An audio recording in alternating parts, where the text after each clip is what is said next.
are 26 major shifts happening in 2026, and it can all be broken down into this nice acronym of STARS. In this episode, I'm going to share how to plan around all these major shifts, what you can do with them, and this applies to everybody. But if you want to know your own rising and moon sign in Vedic astrology, get your free chart at quietmindastrology.com. So you can also check out other offerings and free weekly horoscopes.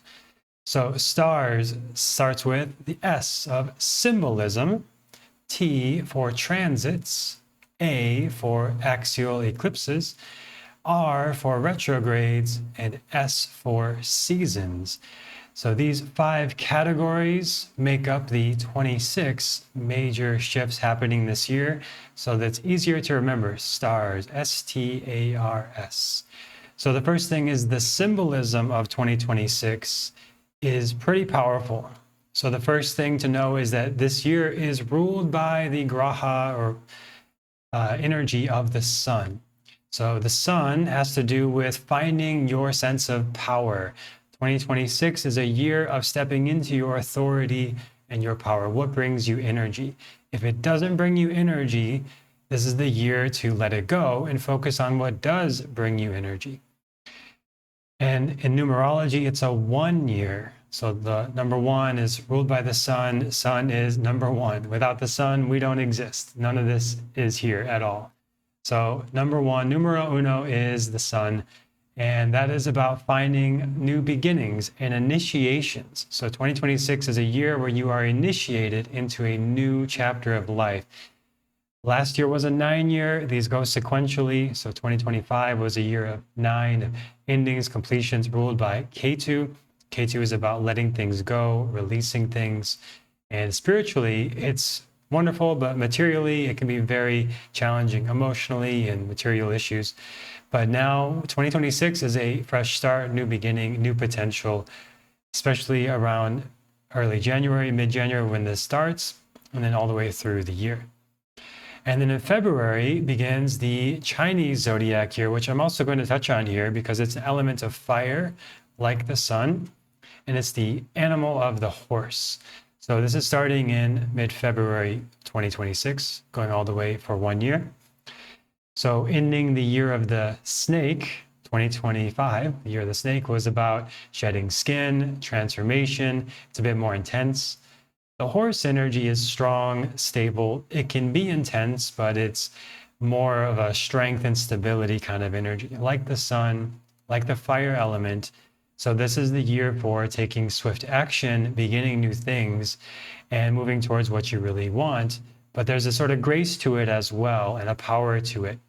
It's not just running ahead like a wild horse. It can be at times, but there is a energy when a horse is grounded, tamed, and steady, that it can bring about direction and movement in life. Like horses are used traditionally for carriages and movement. And of course, horses have a very healing energy as well. If you've ever done equine therapy.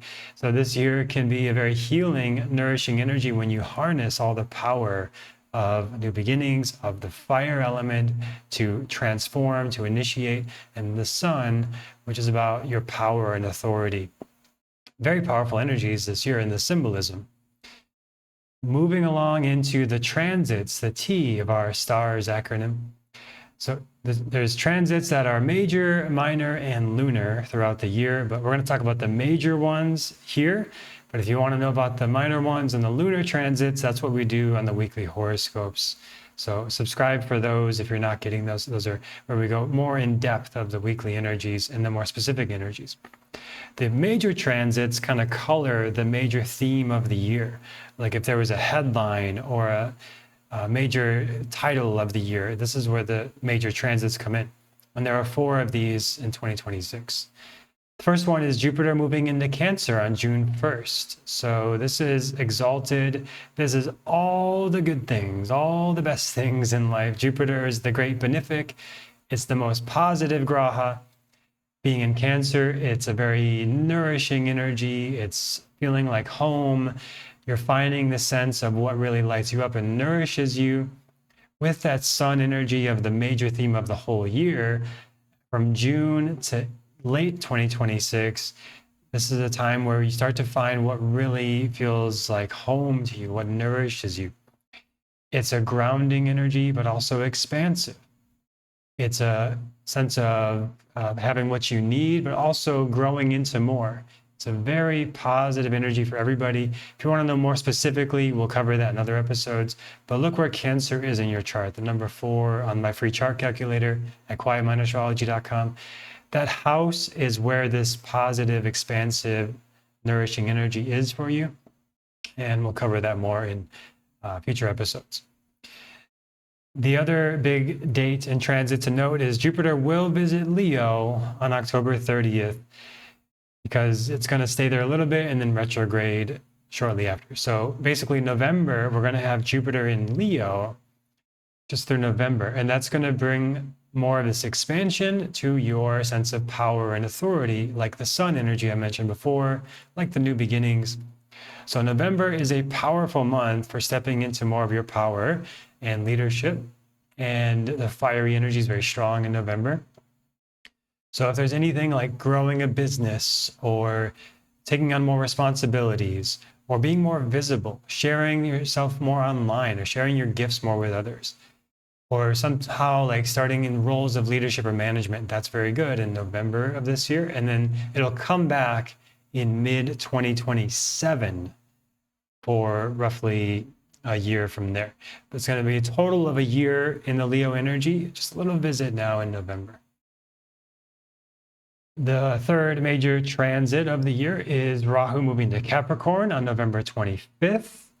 That's the same day that Ketu moves into Cancer. So this is the nodal shift of Rahu and Ketu, happens every 18 months. So they'll stay here 18 months, no retrogrades, no funny stuff like Jupiter's got going on. But this transit of Rahu into Capricorn brings our passion and drive into building stability and structures in our lives. So this is the time where you get really interested in routines and needing to have clear boundaries and what systems and things you want to prioritize in your life, addressing foundational issues. This is almost the end of the year. So we're going to talk about that more later on in the year because it's mainly through 2026. We still got Rahu in Aquarius and Ketu in Leo. Check the archives for the longer episode on that specific transit because that carries through until November 25th. So most of the year. And Rahu in Aquarius is about expanding our networks, communities, and social justice issues. It's about finding our unique expression in the world. At the same time, Ketu in Leo through most of the year is about letting go of old identities. This, for many people I talk to in readings, it feels like an identity crisis has been happening since basically mid-2025 when this started. And it goes all the way until November 25th this year. So it's most of 2026. This is the energy of actually Ketu in Leo. And we saw like the No Kings protest. That's Ketu, Leo. No Kings, Ketu, Leo. So it's just very obvious how it's showing up in the world. But on a personal level, it's like letting go of your own ego, letting go of your ways of controlling, and being more detached in a healthy way, and being more spiritually connected to what matters to you. And this shift in November, we're going to talk about it in future episodes. But no, Ketu in Cancer is an energy of sort of spiritualizing, letting go, detachment of Cancer, home, nourishment, family matters. So this could be a little bit tricky of navigating family issues. There may be some detachment from family, maybe some letting go of roles or dynamics in family. It can actually be very healing for stuck karmas where the family is inescapable past karma. It's stuff you gotta deal with this in this lifetime. So nobody can trigger you like your family. Like Ram Dass said, if you think you're enlightened, go spend a week with your family. And that is coming up at the end of 2025, or excuse me, the end of 2026 and pretty much all of 2027. Ketu will be in Cancer. So that's coming up. It's not there right now as I'm recording this, but that will be that energy of possibly healing generational stuff. Generational trauma and wounds can be healed with Ketu in Cancer, but it can be a little bit tricky in navigating family dynamics. We'll get more detail on that coming up. But no, most of the year, it's that Ketu in Leo energy. Identity crisis or identity opportunity. Of course, in Chinese, crisis and opportunity is the same character. So identity opportunity through most of 2026, and letting go of attachments of who you think you're supposed to be, what people say you should be, roles you've played, so that you can really connect to like just expressing your spirit like a child would. It's more of a childlike expression and creativity through 2026.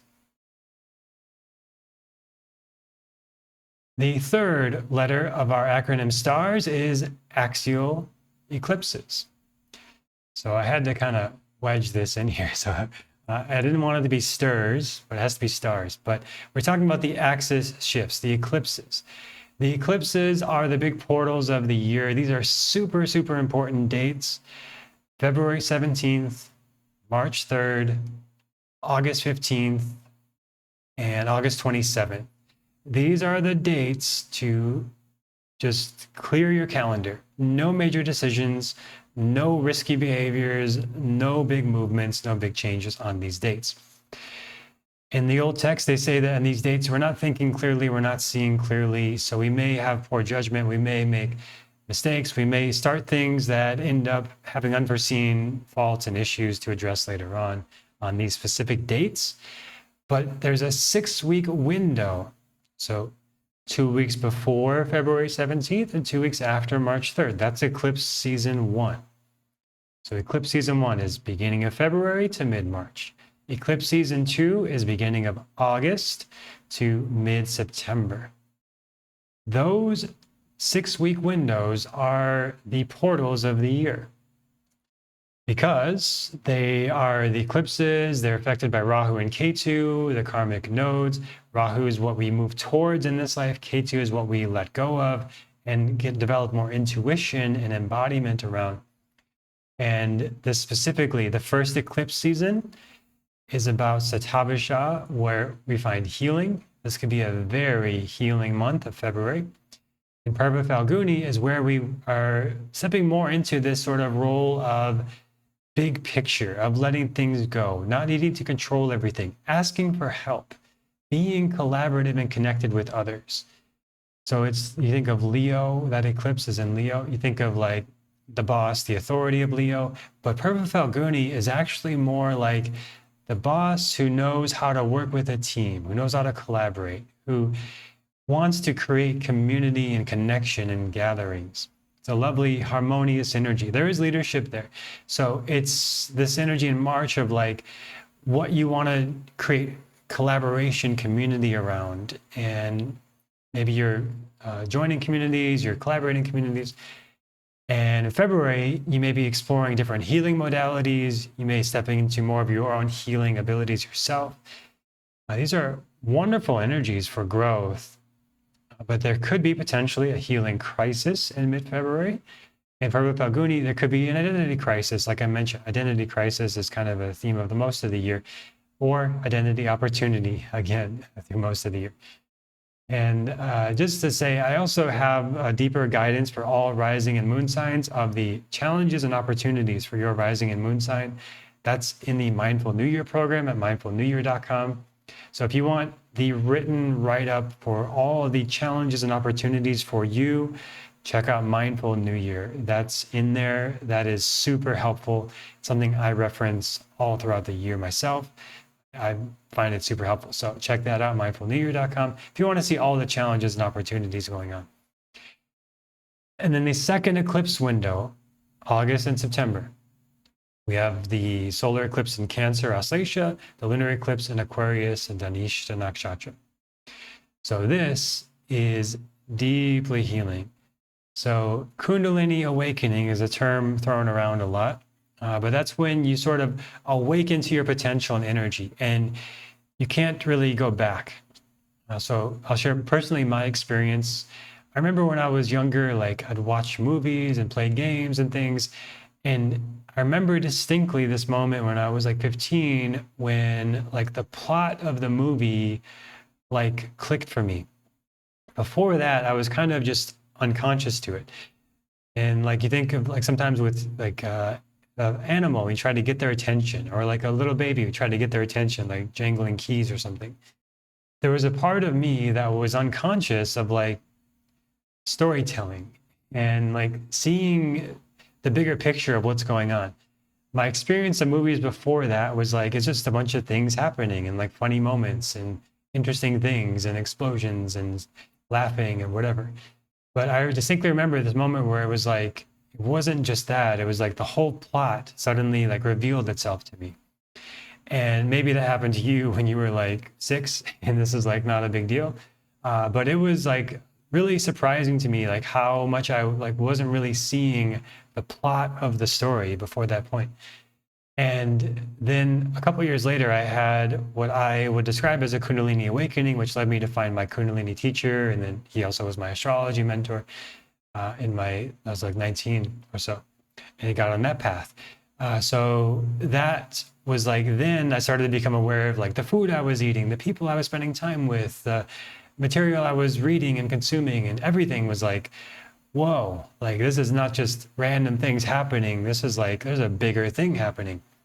And I see how it all affects everything else, and on my sleep and my hydration and my diet and exercise, and everything affects everything else. So it made it very hard to ever go back to like not being conscious of that. Like it's like once you're awake, you can't go back to sleep in that sense.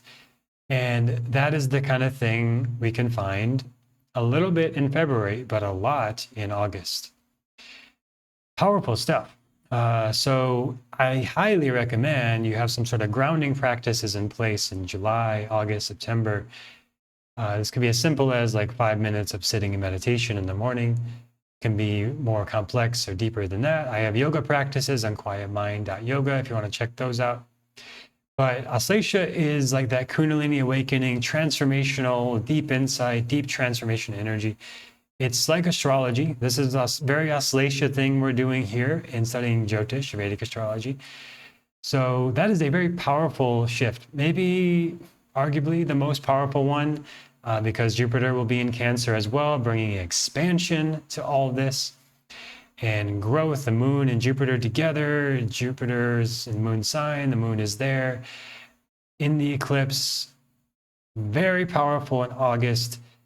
Please, no plans on August 15th. Like, do ceremonies, do meditation, do internal practices, do something like a ritual. You can be in community doing practices or something like that, but like if you can avoid travel or major decisions or signing contracts or moving to a new house or starting a relationship, starting a business, avoid these things on August 15th. But the eclipse windows are like around these times, then it's good to make these kind of big changes and decisions. You're going through into a new chapter of life, but on the exact day, just like take it easy. Thursday, August 27th is the ending of this. It's the last eclipse of the whole year till 2027. So we're finishing that eclipse portal. And Dhanishta is the wealthy one. So this is about having a wealth of, could be financial for some of you, depending where this is all landing in your transits. But it could be a wealth of spiritual growth, a wealth of resources, a wealth of community, a wealth of finding your center in yourself, like an expansion of self. Aquarius is about finding your unique expression. It's about ideas as well. So you may be full of ideas and inspiration. Just August 27th, no implementation, no like starting new businesses or anything like that. But around that time, again, you may be very inspired. And through that transformation and that awakening, you're seeing new things, you're getting downloads, you're getting new insights. Pretty powerful this August, September period. Maybe the most powerful of the year to plan for.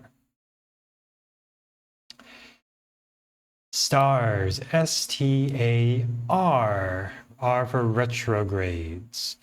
Retrogrades are some of the most important things to think about for the year, and we have a few to talk about. We have 4 major retrogrades to talk about. The first and the most notable is Venus will retrograde this year. That doesn't happen every year. And when it does, it's very notable. It's happened in early 2025. And that one happened to be in Pisces. So that was quite nice. This one is going to go Libra to Virgo. So very nice to Venus and Virgo.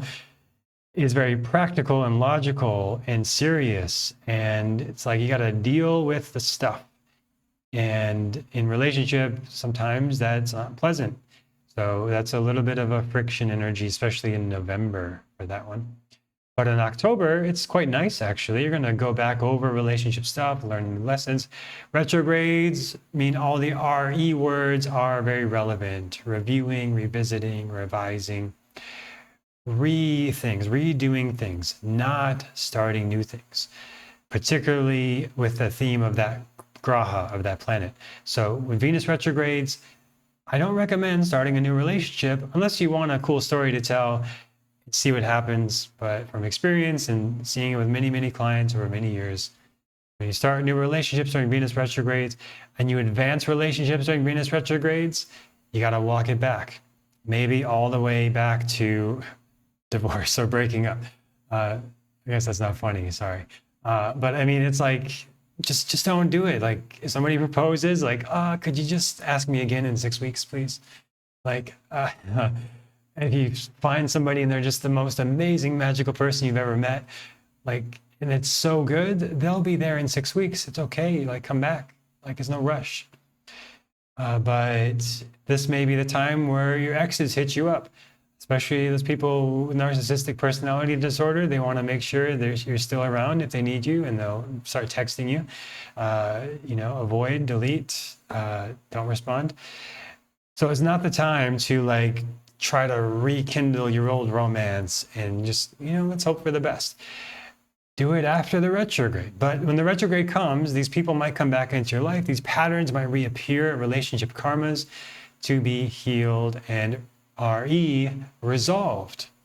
So review it, revisit it, resolve it, let it go. Don't start, initiate, begin things. Yes, it's a 1 year. It's about initiation. It's about starting things, but not around relationships, October 3rd and November 14th. Don't propose. Don't sign the contract. Don't get married on this day, if possible. Now, if you've already got this planned out, you picked your wedding day and you're like, oh my God, what am I doing? Don't worry. Trust your intuition.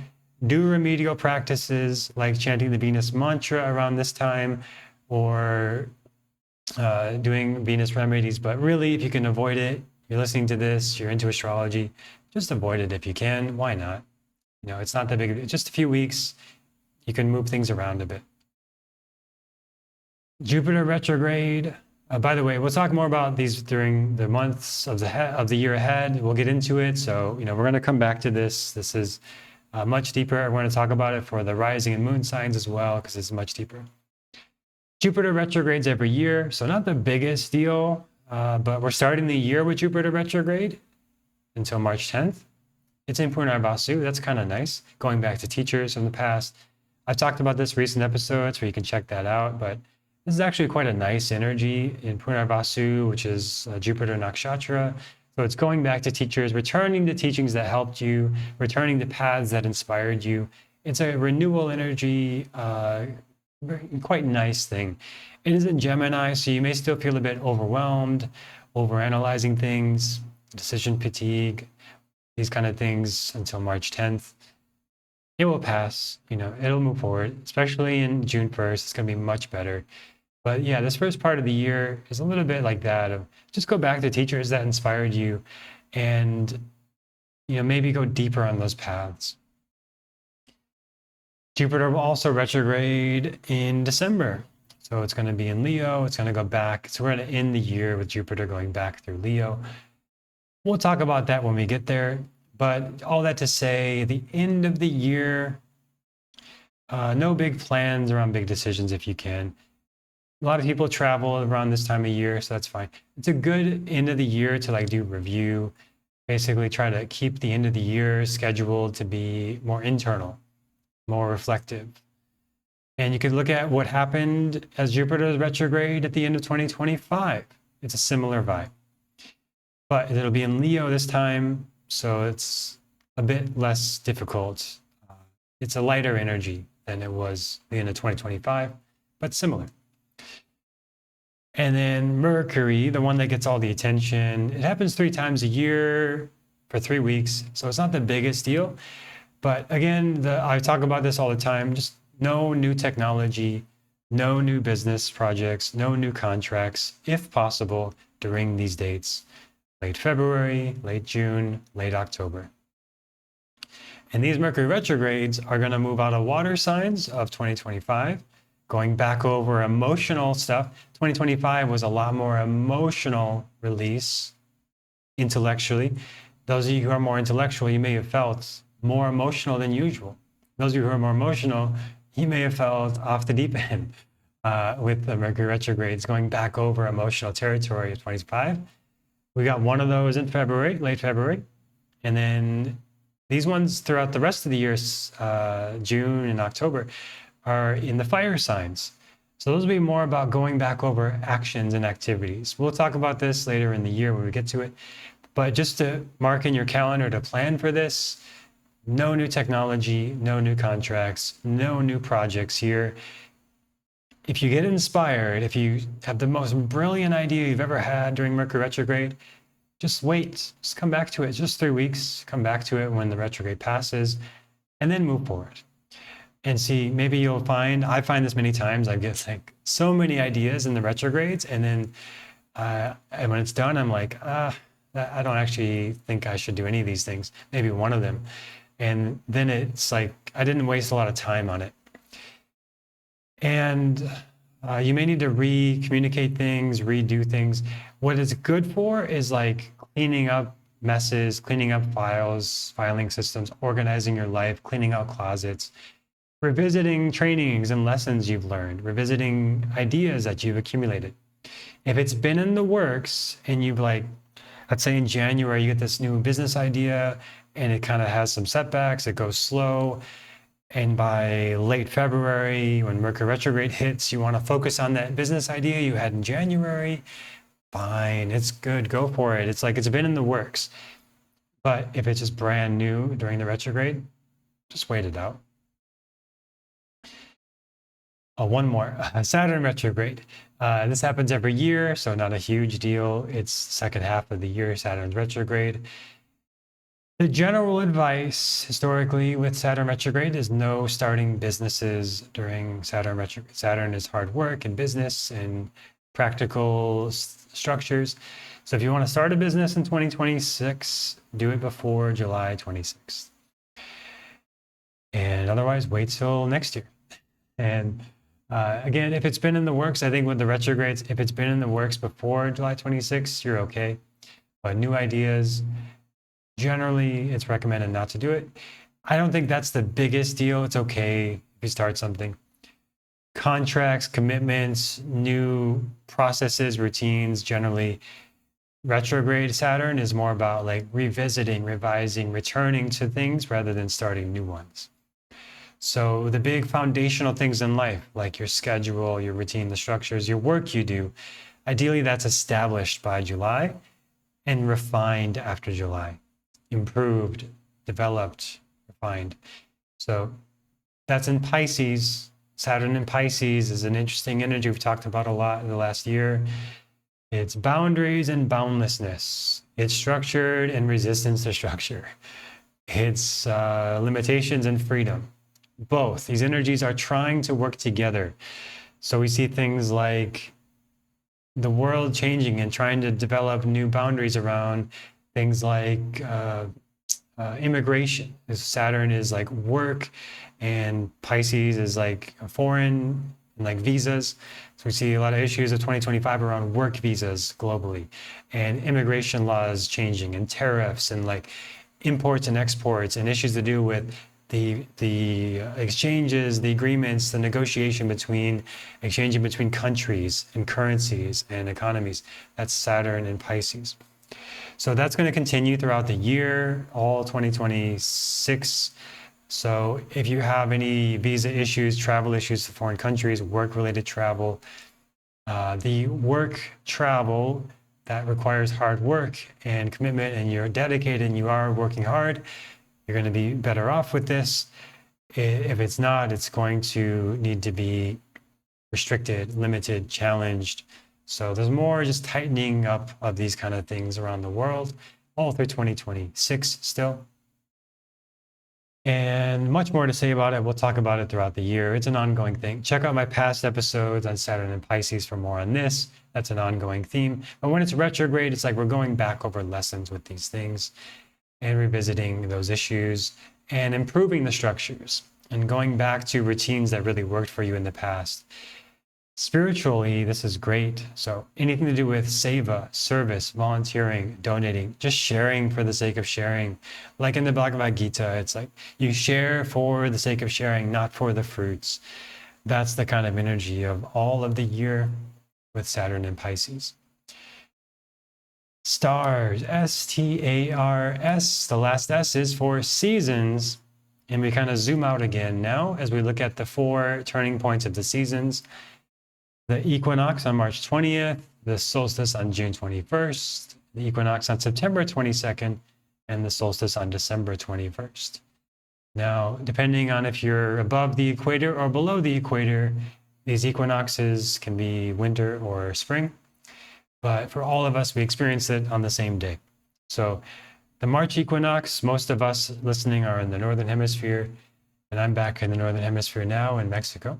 It's March 20th is the spring equinox, so now we are moving ahead, springing forward into all the beginning, starting energy of the spring, longer days, more vitality, more fresh energy through March to June. June 21st, for everybody, the sun stands still. Northern Hemisphere, this is the summer solstice, longest day of the year, the peak yang pitta energy, the peak fire energy. So it's good to balance that out with more cooling practices and lifestyle choices to balance out the excess yang if you're in the Northern Hemisphere. And then the fall equinox for the Northern Hemisphere, September 22nd. This is now we're moving into longer nights.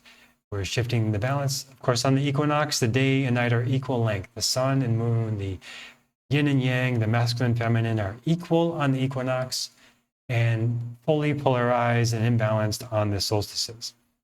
So the winter solstice, December 21st for the Northern Hemisphere, is the most yin time, the most longest nights of the year, the most internal time, and not really the starting of the year energy. The real start of the year is arguably around March 20th in the Northern Hemisphere. That's when we really move into the new beginning, spring energy, longer days. We've passed that equinox point of equal day and night to now unequal towards yang, towards the sun, towards the fire energy. So that time, March 20th to June 21st, that fire beginning, starting energy I talked about at the beginning with the symbolism of the 1 year, the sun energy, the fire horse. That's the peak, March 20th to June 21st.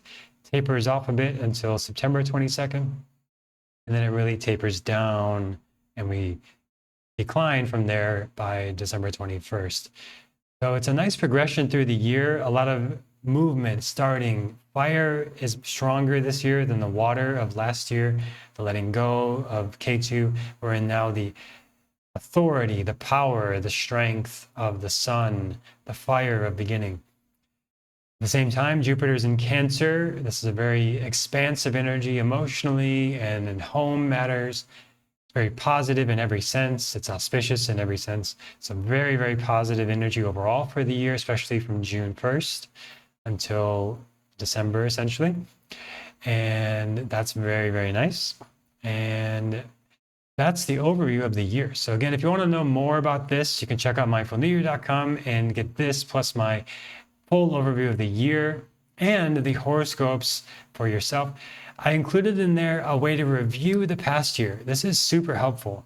And based on my experience and research and feedback, like you'll find yourself very recognized. You'll hopefully feel very seen and validated and understood what you experienced in 2025, and then inspired and hopeful and empowered at what you can do in 2026 with these transits. So exactly how these play out will depend on your rising and moon sign. And I have the reports on that in Mindful New Year. Super helpful. I think you'll find it super interesting. And of course, if you want to go deeper with me, check out astrologymentorship.com. That's where I guide you to be able to read charts with no preparation, to pull up any chart and be able to read it accurately, to know astrology in depth, make accurate predictions, and give great readings. That's at astrologymentorship.com. Depending on when you see this, enrollment might be open right now. So that's there where I teach everything I have to share about astrology in our amazing community. Super supportive and helpful. And hopefully it's helpful for you. Let me know in the comments on Spotify and YouTube, and look forward to sharing more with you next time on the Quiet Mind Astrology Podcast.